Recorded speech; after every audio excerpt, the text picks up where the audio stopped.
আপনারা জানেন সর্বপ্রথম আল্লাহর হাবিবের উপর হেরা গুহায় যে পাঁচখানা আয়াত আল্লাহ নাযিল করেছিলেন সূরা ইকরা, যখন জিবরাইল আল্লাহর নবীর উপর আয়াত তিলাওয়াত করেন তখন আল্লাহর নবীর সাথে সাথে ঠোঁট নাড়াইতেছিলেন, তিলাওয়াত করতেছিলেন যেন ভুলে না যায়। আল্লাহ পাক ডাক দিয়ে বলেন, লা তুহাররিক বিহি লিসানাকা লিতা'জালা বি ইন্না আলাইনা জামআহু ওয়া কুরআনা ফাইযা ক্বারানাহু ফাত্তাবি কুরআনা সুম্মা ইন্না আলাইনা বায়ানা। হে নবী, আপনি তাড়াহুড়া করবেন না। যখন জিবরাইল আমিন তিলাওয়াত করে আপনি মনোযোগ দিয়ে সেটা শুনতে থাকেন, টেনশন করবেন না। আমি আল্লাহ আপনার সিনায় কোরআন সংরক্ষণের দায়িত্ব নিলাম। শুধু কোরআন সংরক্ষণের দায়িত্ব নয়, কোরআনের প্রতিটি আয়াতের কি তাফসীর হবে, কি ব্যাখ্যার বিশ্লেষণ হবে, সেটাও আমি আল্লাহ আপনাকে শিখাবো। সুম্মা ইন্না আলাইনা বায়ানা। তাই উলামায়ে কেরাম বলেন, কেউ যদি কোরআনে কারীমের তাফসীর নিজের মেমরি দিয়ে, নিজের বিদ্যা দিয়ে, বিবেক দিয়ে যদি কোরআনের কোন আয়াতের তাফসীর কেউ করতে যায়, এটা গ্রহণযোগ্য তাফসীর নয়। হাদিসের মধ্যে আল্লাহর হাবিব কয়, মান ফাসসারাল কুরআনা বিরাইহি ফালইয়াতাবাওয়া মাকআদাহু মিনান নার। কেউ যদি মন গড়া কোন তাফসীর করে, সেজন্য তার ঠিকানা জাহান্নামকে বানায় নেয়। মার্কেটে এমন কিছু তাফসীর আছে যে তাফসীরের লেখক মাঝে মধ্যে কোথাও কোথাও তিনি বলেন যে ये तफसीर मेरे समझ में ये आती है। তো এই যে কথাটা বললাম এটা আমার বুদ্ধি বিবেক অনুযায়ী বললাম। যেই তাফসীর নিজের বুদ্ধি মতো, নিজের বিবেক মতো করা হয়, এটা কোনোদিন আল্লাহ প্রদত্ত তাফসীর নয়। কথা বলেন ঠিক কিনা? এটা হলো মন গড়া তাফসীর। আর মন গড়া তাফসীর যারা করবে এবং যারা পড়বে, এর দ্বারা কোনোদিন হিদায়াত আসবে না। কথা বলেন ঠিক কিনা? যদিও আমাদের কাছে এটা কোনো ভুল না। তো আল্লাহ পাক হযরত মূসা আলাইহিস সালামকে বললেন, আপনি এইভাবে জবাব না দিয়ে এইভাবে যদি বলতেন আল্লাহু আ'লাম, কে সবচেয়ে জাননেওয়ালা ব্যক্তি, এটা ভালো জানেন কে? বলুন কে? আল্লাহু আ'লাম। তো আপনি যেহেতু বলছেন আপনি আলাম, আপনি জাননেওয়ালা, আপনি সবার চাইতে বেশি জানেন, আপনার তো এখনো অনেক কিছু শিক্ষা করার বাকি আছে। কি করতে হবে? সমুদ্রের নিচে মাজমা আল বাহরাইন, দুই সমুদ্রের কেন্দ্রস্থল, আপনাকে ওখানে যেতে হবে। ওখানে গিয়ে দেখবেন আল্লাহর এক বান্দা চাদর মোড়ায়া শুয়ে আছে। সমুদ্রের নিচে কি মানুষ ঘুমায়? আবার দুই সমুদ্রের কেন্দ্রস্থল, মিলন কেন্দ্র, মাজমা আল বাহরাইন, আপনাকে ওখানে যেতে হবে। ওনার কাছ থেকে আপনি শিক্ষা অর্জন করতে হবে, জ্ঞান অর্জন করতে হবে। হযরত মূসা আলাইহিস সালাম বললেন, আল্লাহ, আমি ওনার কাছে কিভাবে পৌঁছব? যাওয়ার তরিকার পদ্ধতি কি হবে? আল্লাহ পাক বললেন যে আপনি একটা কয় মাছ ভুনা করে ব্যাগের ভিতরে রেখে দিবেন। সাথে সফরে যেহেতু যাবেন, একজন খাদেম নিয়ে, রফিকে সফর, ভ্রমণে গেলে একজন সাথী নিয়ে যাওয়া, সফরে গেলে এটা শুনবে, কারণ যে কোনো বিপদ হতে পারে, তাই না? এই বাবুরা কথা বললাম, সফরে যে কোনো সময় যে কোনো বিপদ হতে পারে। যেমন বাসে উঠলে লেখা থাকে অপরিচিত লোক থেকে, আপনারা ঘুমাই গেছেন হুজুর এখন কোন আওয়াজ দিব না, আওয়াজ দেওয়ার লোক আসতেছে, এই জন্য আপনি আমাদের আওয়াজ দিতে বাধ্য করেন, তাই না?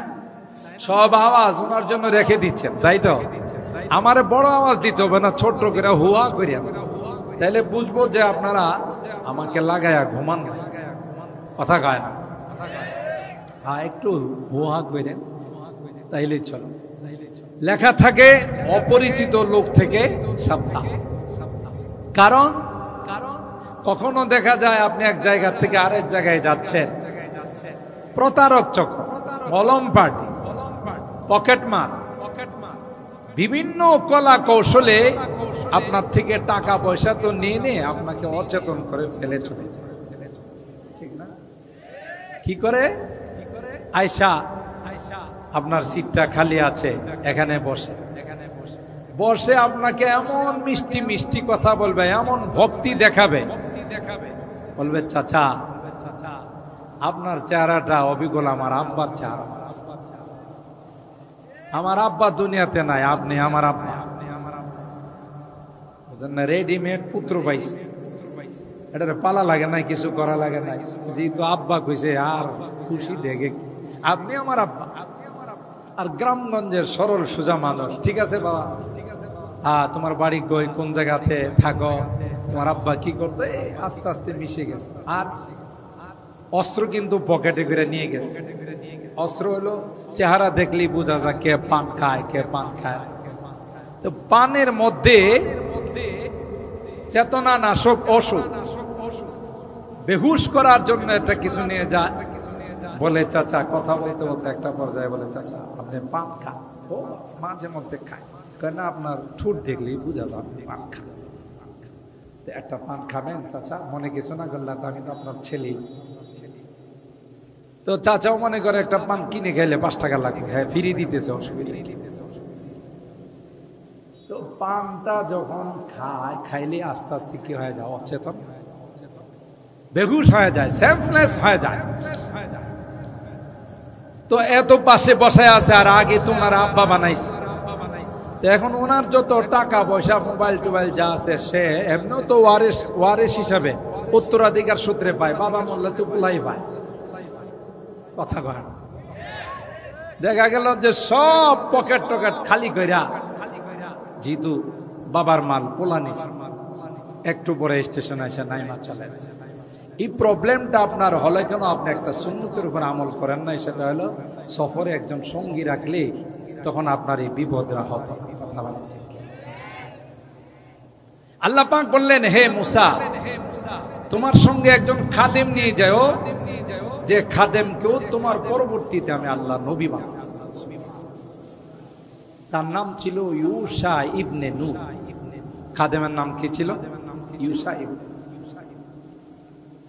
হযরত মুসা আলাইহিস সালাম খাদেমকে নিয়ে ব্যাগের মধ্যে প্রয়োজনীয় খাদ্য সামগ্রী আর ওই যে ভুনা করা কই মাছ নিয়ে সমুদ্রের কিনারায় কুলে কুলে হাঁটতেছেন, সফর করতেছেন। আর আল্লাহ পাক বলছেন যেখানে গিয়ে কই মাছটা জিন্দা হয়ে যাবে, জিন্দা হয়ে সমুদ্রের পথে চলে যাবে, সেই পথ অনুসরণ করে আপনি লাস্ট অফিস যেখানে হবে ওখানে গিয়ে ওই প্রিন্সিপালকে আপনি পাবেন। সুবহানাল্লাহ। ওয়াইদ ক্বালা মূসা লিফাতাহু লা আবরাহু হাত্তা আবলুগা মাজমাআল বাহরাইনি আও আমদিয়া হুকুবা। হযরত মূসা কালিমুল্লাহ ওই যুবককে বললেন, যার নাম ছিল ইউসা ইবনে নূন, চলো রে সফরের মধ্যে যাব, তোমাকে নিয়ে সফর করব। আমরা দুইজন সফর করব আল্লাহর হুকুম মতো ওই জায়গাতে যেখানে গিয়ে কয় মাছ জিন্দা হয়ে যাবে, সেই রাস্তা অনুসরণ করে আমাদের টার্গেট পর্যন্ত আমরা পৌঁছে যাব। চলতে চলতে একটা পর্যায়ে হযরত মুসা পয়গম্বর ক্লান্ত হয়ে গেলেন। বৃক্ষের নিচে তিনি আশ্রয় নিলেন, বিশ্রাম করলেন।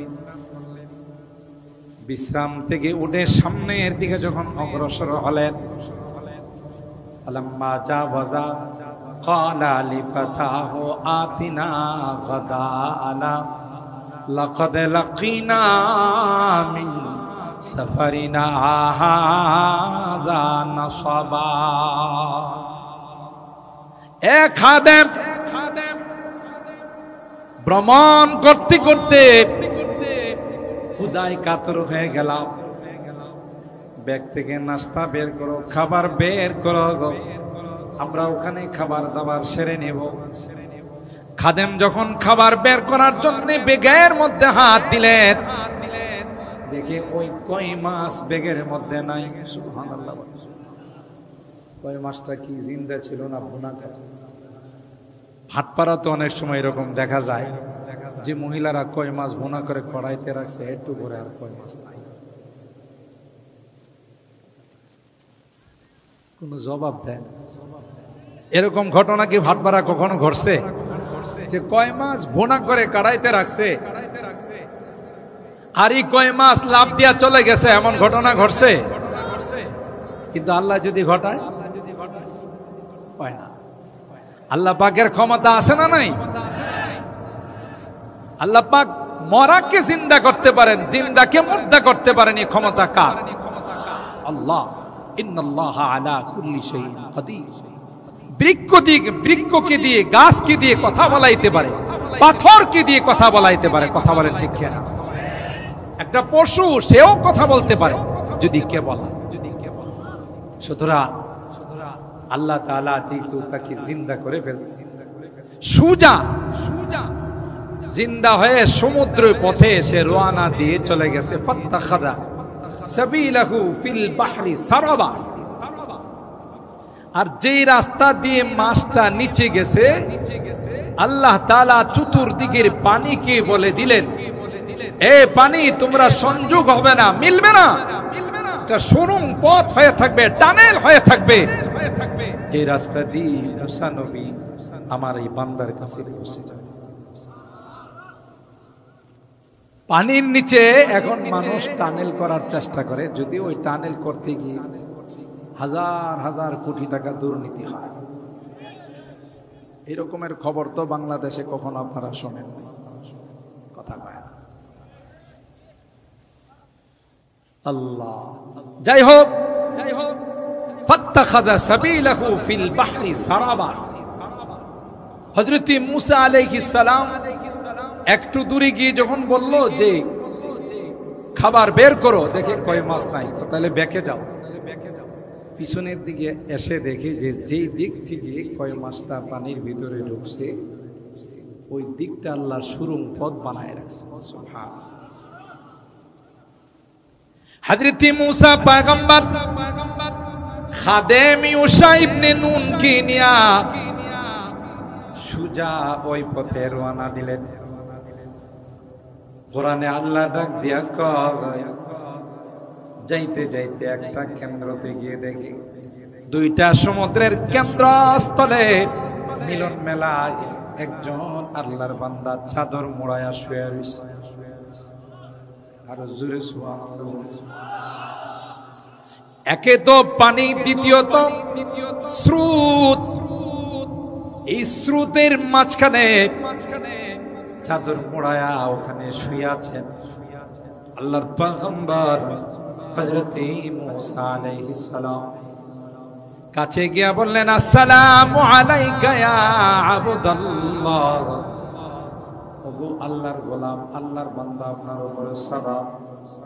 তাফসীরের কিতাব খুলে দেখুন, ওই আল্লাহর বান্দা চাদর মুখের থেকে সরায় না। চাদর দেওয়া আছে মুখের মধ্যে, এখনো চেহারাটা খুলে দেখেন নাই। কে আসছে, কে আমাকে সালাম? চাদরের ভিতর থেকে তিনি বললেন, ওয়া আলাইকাস সালাম ইয়া মুসা নবী আল্লাহ। এ বনি ইসরাইলের পয়গম্বর মুসা, তোমার সালামের জবাব দিন। হযরত মুসা পয়গম্বর প্রথমে বললেন, আপনার সঙ্গে তো জীবনে কোনোদিন আমার দেখা হয় নাই, জীবনে কোনোদিন কথা হয় নাই, এই তো জীবনের ফার্স্ট সর্বপ্রথম। আপনি কি করে জানলেন আমি যে বনি ইসরাইলের পয়গম্বর মুসা? তিনি তখন জবাব দেয়, আমি যে সমুদ্রের কেন্দ্রস্থলে শুয়ে আছি তোমাকে কে জানাইল? যিনি তোমাকে পথ লোকেশন তোমাকে দেখাইল, পথ প্রদর্শন করছেন, তিনি আমাকে জানিয়ে দিয়েছেন যে বনি ইসরাইলের পয়গম্বর মুসা আপনার কাছে শিক্ষা অর্জন করার জন্য আসবে। আমার ভাইরা, হযরত মুসা পয়গম্বর অ্যাপ্লিকেশন করলেন, দরখাস্ত করলেন, ক্বালা হাল আত্তাবিউকা আলা আন তুআল্লিমানি মিম্মা উল্লিমতা রুশদা। হুজুর আপনার নিকট অনেক দূর থেকে সফর করে আসছে, অনেক কষ্ট করে আসছে, আল্লাহ আপনাকে যে আসমানি ইলম দিয়েছে, যে বিদ্যা দিয়েছে, আমাকে কি সেটা শিক্ষা দিবেন? চাদরের ভিতরে যিনি শুয়ে আছেন তিনি বললেন, ক্বালা ইন্নাকা লান তাসতাতিআ মাইয়া সাবরা। ও মুসা, না না, আমার শিক্ষা প্রতিষ্ঠানের নিয়ম কানুন বড় কড়া, তুমি মেনে চলতে পারবে না, তাই তোমার পক্ষে আমার মাদ্রাসায় ভর্তি হওয়া সম্ভব নয়। ওয়া কাইফা তাসবিরু আলা মা লাম তুহিত বিহি খুবরা। আর কি করে তুমি আমার সাথে তুমি থাকবে, আমার শিক্ষা কি করে তুমি গ্রহণ করবে? আমি যা যা করব একটাও তোমার সমর্থনযোগ্য নয়, আমি যা যা তোমাকে পড়াবো একটাও তুমি মানতে পারবে না। তোমার কাছে যে ইলম আছে আমার কাছে যা আছে দুইটা এক নয়। হযরত মুসা পয়গম্বর বললেন, যা যা শর্ত দিবেন সবগুলো মেনে আমি আপনার মাদ্রাসায় ভর্তি হব। ক্বালা সাতাজিদুনি ইনশাআল্লাহু সাবিরা ওয়ালা আসি লাকা আমরা। আমি ধৈর্য সহকারে আপনার প্রতিষ্ঠানে ভর্তি হব, প্রতিষ্ঠানে লেখাপড়া করব। আল্লাহ চাহে তো আমাকে আপনি অধৈর্যশীল পাবেন না, আমি অঙ্গীকার পেশ করব। সুবহানাল্লাহ। আমার ভাইরা, এরপরে ঘটনা অনেক লম্বা ঘটনা, সামনে বুঝা গেল ইলমে দ্বীন অর্জন করা। আমি চারখানা আয়াত থেকে 66 থেকে 67, 68 এবং 69 নম্বর আয়াত পর্যন্ত শুধু তরজমাটা আপনাদের খেদমতে পেশ করলাম। এতে বুঝা গেল ইলমে ওয়াহি, ইলমে দ্বীন, আসমানি কিতাবের ইলম, এটা যতদিন পর্যন্ত জীবিত থাকবে ততদিন পর্যন্ত এই শিক্ষার সময় শেষ হবে না। কথা বলেন ঠিক কিনা? আর পৃথিবীর মধ্যে সবচাইতে দামি বিদ্যা, সবচাইতে দামি শিক্ষা হলো কোরআন হাদিসের শিক্ষা। কথা বলেন ঠিক কিনা? আমি তো আমার অনেক বয়ানে বলি, ইন্টারন্যাশনাল ভাষা যদি হওয়ার যোগ্যতা কোন ভাষার থাকে সেটা হলো আরবি ভাষা। কারণ আরবি ভাষা সেই রুহের জগতি ছিল, আরবি ভাষা মার পেটের জগতি ছিল, দুনিয়ার জগতে আছে, কবরের জগতেও থাকবে, জান্নাত পর্যন্ত আরবি ভাষা থাকবে। কথা বলেন ঠিক কিনা? তাইলে যেই ভাষা আগেও ছিল, এখনো আছে, ভবিষ্যতেও থাকবে, সেটা কি ইন্টারন্যাশনাল ভাষা হওয়ার দাবি রাখে? না যেই ভাষা উড়ে এসে জুড়ে বসছে সেটা দাবি রাখে? ইংলিশ বর্তমান বিশ্বের ইন্টারন্যাশনাল ভাষা। মুসলমানের হাতে যদি ক্ষমতা থাকতো তাহলে পৃথিবীর সবচাইতে দামি ভাষা, ইন্টারন্যাশনাল ভাষা হতো কোরআনের ভাষা। কথা বলেন ঠিক কিনা? কোরআনের ভাষা হতো সবচাইতে দামি ভাষা। এই জন্য আল্লাহ পাক রব্বুল আলামিন তার হাবিবে পাকের জুবান দিয়ে গোটা বিশ্বের মানুষকে জানিয়ে দিয়েছেন যে আপনি জানিয়ে দেন খায়রুকুম মান তাআল্লামাল কুরআন ওয়া আল্লামা, যারা কোরআন পড়ে এবং পড়ায় এরাই হলো পৃথিবীর শ্রেষ্ঠ সন্তান। সুবহানাল্লাহ। এই ঘোষণা কে দিয়েছেন? আল্লাহ। কার মাধ্যমে? তার হাবিবে পাকের মাধ্যমে। পৃথিবীতে যারা যত নামি দামি ভার্সিটিতে লেখাপড়া করুন, ক্যামব্রিজ বলেন, অক্সফোর্ড বলেন, হার্ভার্ড বলেন, তাদের কি শ্রেষ্ঠ সন্তান বলা হয় নাই? শ্রেষ্ঠ সন্তান আল্লাহর হাবিবে জুবানে মুবারক দিয়ে আল্লাহ তাআলা ডিক্লার দিয়েছেন যে আপনি জানিয়ে দেন খায়রুকুম মান তাআল্লামাল কুরআন ওয়া আল্লামা। কোন হাদিস নেই যে যারা জাগতিক শিক্ষা অর্জন করে তাদের পায়ের নিচে রহমতের ফেরেশতারা পর বিছাই দেয়, তাদের জন্য গোটা বিশ্বের সমস্ত প্রাণীরা দোয়া করে। একমাত্র যারা ইলমে ওয়াহী অর্জন করে, কোরআন সুন্নাহর জ্ঞান যারা অর্জন করে, শিক্ষা যারা অর্জন করে, তাদের সম্পর্কে হাদিসের মধ্যে আসছে যে তাদের পায়ের নিচে নূরের ফেরেশতারা তাদের পর বিছায়। গোটা বিশ্বের সকলে তাদের জন্য আল্লাহর কাছে দোয়া করে। সুবহানাল্লাহ। ওয়া ইন্নাল আলিম লা ইস্তাগফির লাহু মান ফিস সামাওয়াতি ওয়াল আরদ ওয়াল হিতানু ফি জাওফিল মা ওয়ান নামলাতু ফি জুহরিহা। আল্লাহর হাবিব বলেন, যারা আলেম হয়, যারা কোরআন শিক্ষা অর্জন করার জন্য মাদ্রাসায় ভর্তি হয়, গোটা বিশ্বের সকল প্রাণীরা তাদের জন্য আল্লাহর কাছে দোয়া করে, বলে আল্লাহ তাদের জীবনের গুনাহগুলো মাফ করে দাও। যদি আপনি পিপিলিকাকে জিজ্ঞাসা করেন তুমি কি জন্য এই মাদ্রাসার ছাত্রদের জন্য দোয়া করো, আল্লাহর কসম পিপিলিকার জুবান যদি আল্লাহ খুলে দেয়, পিপিলিকা বলবে না না তাদের জন্য দোয়া করি না, আমি তো আমার জন্য দোয়া করি, কারণ আমি জানি গো যতদিন পর্যন্ত মাদ্রাসা থাকবে, যতদিন পর্যন্ত কোরআন সুন্নাহর শিক্ষা থাকবে, যতদিন পর্যন্ত ইলমে ওয়াহীর চর্চা থাকবে, ততদিন পর্যন্ত আসমান আর জমিন থাকবে। যেদিন এই শিক্ষা থাকবে না, কোরআনের শিক্ষা যেদিন বিলুপ্ত হয়ে যাবে, সেদিন থেকে আসমান আর জমিনকে আল্লাহ রাখবেন না। তাই পিপিলিকা কয় আমি তো তাদের জন্য নয়, আমি তো আমার জন্য আল্লাহর কাছে দোয়া করতেছিলাম। আমার ভাইরা, তাই আল্লাহ তাআলা কোরআনে কারীমের মধ্যে জানিয়ে দিয়েছেন, কোরআনে কারীম আমি আল্লাহ নাযিল করেছি এবং তার সংরক্ষণের দায়িত্ব আমি আল্লাহ নিলাম। আপনারা জানেন সর্বপ্রথম আল্লাহর হাবিবের উপর হেরা গুহায় যে 5খানা আয়াত আল্লাহ নাযিল করেছিলেন সূরা ইকরা, যখন জিবরাইল আল্লাহর নবীর উপর আয়াত তিলাওয়াত করেন, তখন আল্লাহর নবীর সাথে সাথে ঠোঁট নাড়াইতেছিলেন, তিলাওয়াত করতেছিলেন যেন ভুলে না যায়।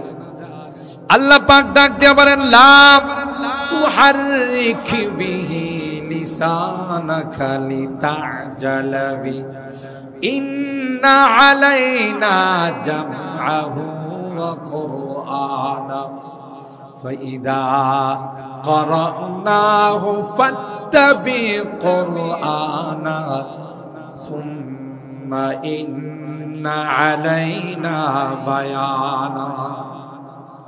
হে নবী, আপনি তাড়াহুড়া করবেন না। যখন জিবরাইল আমিন তিলাওয়াত করে আপনি মনোযোগ দিয়ে সেটা শুনতে থাকেন, টেনশন করবেন না। আমি আল্লাহ আপনার সিনায় কোরআন সংরক্ষণের দায়িত্ব নিলাম। শুধু কোরআন সংরক্ষণের দায়িত্ব নয়, কোরআনের প্রতিটি আয়াতের কি তাফসীর হবে, কি ব্যাখ্যার বিশ্লেষণ হবে, সেটাও আমি আল্লাহ আপনাকে শিখাবো। সুম্মা ইন্না আলাইনা বায়ানা। তাই উলামায়ে কেরাম বলেন, কেউ যদি কোরআনে কারীমের তাফসীর নিজের মেমোরি দিয়ে, নিজের বিদ্যা দিয়ে, বিবেক দিয়ে যদি কোরআনের কোন আয়াতের তাফসীর কেউ করতে যায়, এটা গ্রহণযোগ্য তাফসীর নয়। হাদিসের মধ্যে আল্লাহর হাবিব কয়, মান ফাসসারাল কুরআনা বিরাইহি ফালইয়াতাবাওয়া মাকআদাহু মিনান নার। কেউ যদি মন গড়া কোনো তাফসীর করে, সেজন্য তার ঠিকানা জাহান্নামকে বানায় নেয়। মার্কেটে এমন কিছু তাফসীর আছে যে তাফসীরের লেখক মাঝে মধ্যে কোথাও কোথাও তিনি বলেন যে ইয়ে তাফসীর মেরে সমঝ মে আতি হ্যায়। এই যে কথাটা বললাম, এটা আমার বুদ্ধি বিবেক অনুযায়ী বললাম। যেই তাফসীর নিজের বুদ্ধি মতো, নিজের বিবেক মতো করা হয়, এটা কোনোদিন আল্লাহ প্রদত্ত তাফসীর নয়। কথা বলেন ঠিক কিনা? এটা হলো মন গড়া তাফসীর। আর মন গড়া তাফসীর যারা করবে এবং যারা পড়বে, এর দ্বারা কোনোদিন হিদায়াত আসবে না। কথা বলেন ঠিক কিনা? তাহলে আল্লাহ রাব্বুল আলামিন, হ্যাঁ ভাই, আমরা সুশৃঙ্খল ভাবে বসে যাই। খতিবে বাঙ্গাল চলে আসবে আমাদের মাঝে, আমরা সুন্দরভাবে বসে যাই ইনশাআল্লাহ। যার অপেক্ষায় অধীর আগ্রহে আমরা বসা ছিলাম, ইনশাআল্লাহ তিনি স্টেজেই চলে আসবে। আমরা সবাই যারা যেখানে আছি আমরা বসে পড়ি।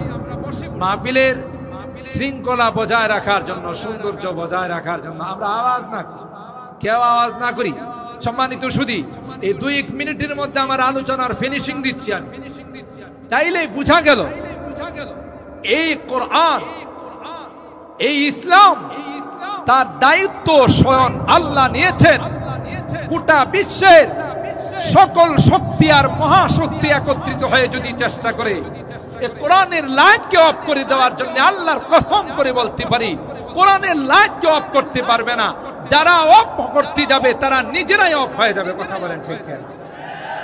চেষ্টা করেছিল সেই বড় বড় বাহাদুর, বড় বড় পাওয়ারওয়ালা, সুপার পাওয়ার যারা, সুপার পাওয়ারের মালিক যারা, আমরা ইতিহাস তালাশ করলে দেখি যারাই এই ইসলামের লাইটকে অফ করার জন্য চেয়েছে, কোরআনের লাইটকে নিভিয়ে দিতে চেয়েছে, মাদ্রাসাগুলোকে বন্ধ করতে চেয়েছে, কোরআনের মাদ্রাসা বন্ধ হয় নাই। 3 দিন কোরআনের মাদ্রাসা বাড়তি আছে। কথা বলেন ঠিক কিনা? चरा गेरा के इज्जत पर फरूजा हरा कसदम दनजी हरा कसदम जनदरी शशबसुजा। যেই লাইট আল্লাহ জ্বালায়, এটাকে যদি কেউ ফু দিয়ে, ফুৎকার দিয়ে নিভাই দিতে চায়, লাইট অফ হবে না। যিনি নিভাইতে যাবে সে নিজেই নিভে যাবে। কথা বলেন ঠিক কিনা? এই জন্য মুহতারাম হাজিরিন, এই ভাটপাড়া মাদ্রাসা একটি ঐতিহ্যবাহী মাদ্রাসা ব্রাহ্মণবাড়িয়ার মধ্যে। ভাটপাড়ার মানুষ এই মাদ্রাসাকে অন্তর দিয়ে আপনারা ভালোবাসেন, মহব্বত করেন। তাই আজীবনের সাথে আমরা সম্পর্ক রক্ষা করব, আজীবন আমরা এর সাথে মহব্বত রক্ষা করব। আল্লাহ পাক রব্বুল আলামিন আমাদেরকে আজীবনের সাথে সম্পর্ক রাখার তৌফিক দান করুন। আমিন। ওয়া আখিরু দাওয়ানা আনিল হামদুলিল্লাহি রাব্বিল আলামিন। সকলেই শুকরিয়াতান বলি আলহামদুলিল্লাহ।